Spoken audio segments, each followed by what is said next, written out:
Good evening or good afternoon, everyone, depending on where you're located. It's 7 p.m. Eastern Standard Time, and I would like to introduce you to Karen Murakami, who's in LA. We spoke on the phone, and you have an incredible story about having two gay sons. You are a Japanese American woman living in LA with an incredible story to hear. So this was November 10th. Derek came back home, our oldest son, right before Thanksgiving. He was always home for the Thanksgiving holiday. Mhm. And we were talking about Kyle coming out and that conversation, and that, Derek and Kyle had spoken to each other before actually Kyle came out to us. Derek was actually very instrumental in making sure Kyle told us while he was here so he could tell us in person. Yay. And then kind of nonchalantly, as Derek and I were talking, Derek basically kind of looked over and said, and I'm gay too, right, Mom? And that was kind of his official coming out. Yeah. So that was just a few weeks later. So you had a all in lot November. coming at you in a short period of time. Yeah, it was. I think it was a lot. It was a lot to process, and Yes. I think that was the thing that both Derek and Kyle had said to us, is that they wanted to give us time to process what was going on, and how all of that information really, let it settle in. And then they were wonderful, though. I think the one thing I will say is, especially when Kyle came out, the first thing we said to him was, it didn't change anything for us. We loved him. Yes. He was still our son. And, him being gay didn't change how we felt. And we just wanted him to know that that was the case. And if I'm being honest, as I look back, there was a grieving process. There were these lives I expected they would have. I thought, oh, well, I've got sons. I'm going to have daughter-in-laws at some point in the future. I'm so excited about that. And, expectations about what that was all going to look like. And, there was a part of me that did grieve that, that wasn't going to happen. And then the fear set in about what did it mean for them to be gay, and what was that all going to look like? And that got scary.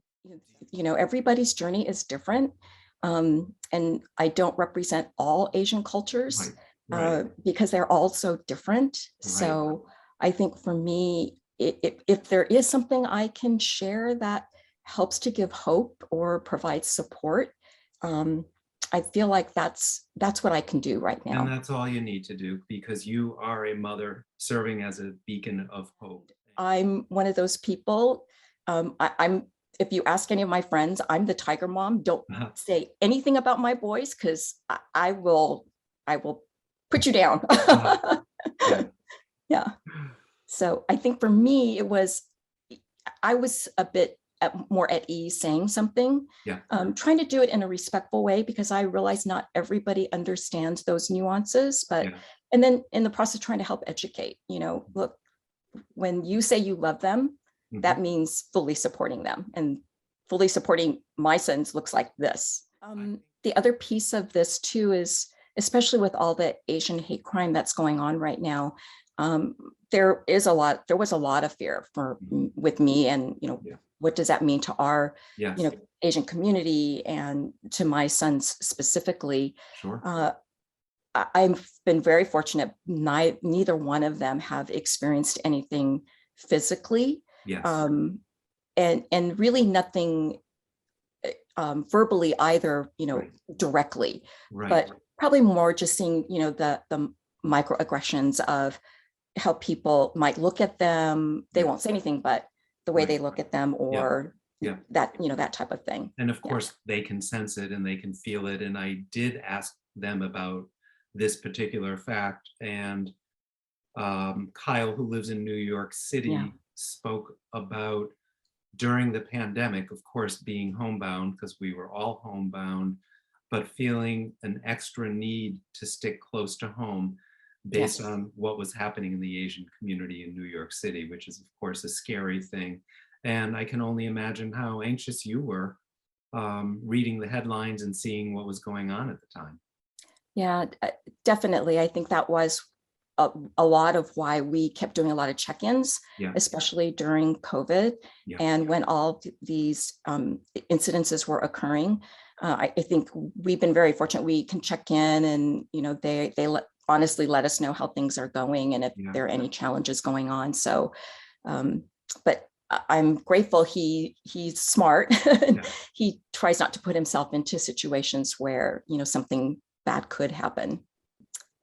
Kyle had this really deep spiritual connection with church, and everything that was around church, and serving was a big piece of all of that. And so they wouldn't let him serve anymore when he came out. We are part of the United Methodist denomination, and there's a huge controversy going on right now with that denomination, where the church is actually going to split.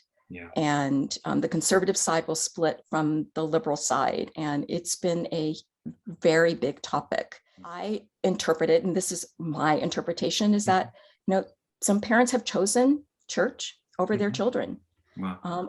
What they believe, the Bible is telling them they're supposed to do, as opposed to loving their children. Yeah.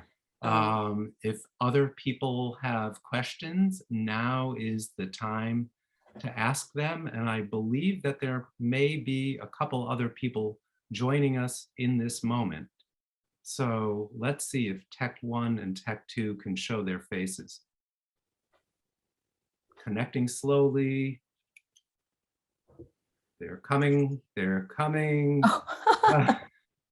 And it wouldn't be complete without a surprise to you, Karen, that we got to have your kids joining us tonight. Aww. Hello, everyone. I am Kyle Murakami. I am Karen's second son. This is my husband, Zach. And my mother, as Rick sort of alluded to when we spoke, she is certainly my model, both in how she has carried herself through life, in being caring and warm and compassionate. But at the same time, the word that I use for her is she's a boss. She has succeeded in her career.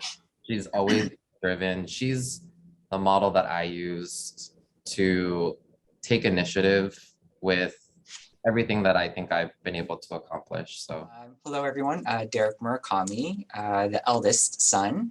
I think in hearing the kind of webinar and conversation today, I think, my mom's experience and her work in this space speaks for itself, and I think is indicative of many of the things that we appreciate about her as well.